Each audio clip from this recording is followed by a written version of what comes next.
ప్రస్తుతం తెలంగాణలో హైడ్రా ప్రకంపనలు సృష్టిస్తున్న సంగతి తెలిసిందే.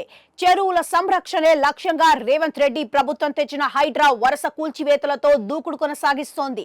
చెరువులను, నాలాలను, కాలువలను ఆక్రమించి నిర్మాణాలు సాగించిన వారి భరతం పడుతోంది. తన తరతమ భేదం లేకుండా చెరువులను కబ్జా చేసి నిర్మించిన నిర్మాణాలను హైడ్రా కూలగొడుతోంది. ఈ నేపథ్యంలో ఆంధ్రాలోని హైడ్రా లాంటి వ్యవస్థను తీసుకురావాలనే యోచనలో ప్రభుత్వం ఉందని తెలుస్తోంది. ఆంధ్రప్రదేశ్ లో నదులు, కాలువలను ఆక్రమించి చేసిన నిర్మాణాలను కూల్చివేస్తామని ఇప్పటికే పురపాలక, పట్టాభివృద్ధి శాఖ మంత్రి నారాయణ ప్రకటించిన సంగతి తెలిసిందే. ఈ నేపథ్యంలో ఆంధ్రప్రదేశ్ లో అక్రమ నిర్మాణాలను కూల్చివేసేందుకు కార్యాచరణ ప్రణాళిక చేపడతామని మంత్రి నారాయణ వెల్లడించారు. ముఖ్యంగా ఇటీవల బుడిమేరు వరదలతో విజయవాడ నగరం నీట మునిగింది. లక్షల మంది ప్రజలు కొన్ని రోజుల పాటు జల దిగ్బంధంలో చిక్కుకున్నారు. భారీగా ఆస్తి, ప్రాణ నష్టాలు కూడా సంభవించాయి.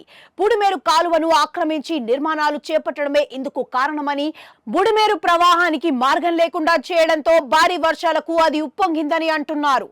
ఆ నీరు కాలువలోకి పోయే మార్గం లేక జనావాసాలను చుట్టుముట్టిందని తేలింది. ఈ నేపథ్యంలో బుడిమేరు నుంచే ఏపీ ప్రభుత్వం కూల్చివేతల పర్వాన్ని మొదలు పెట్టనుందని తెలుస్తోంది.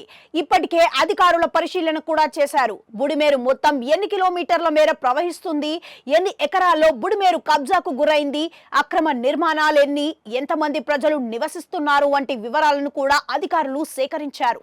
ఆ అక్రమ నిర్మాణాలకు కూల్చివేస్తే ఎంతమంది ప్రజలు నిర్వాసితులవుతారు కూడా నివేదిక రూపొందించారు.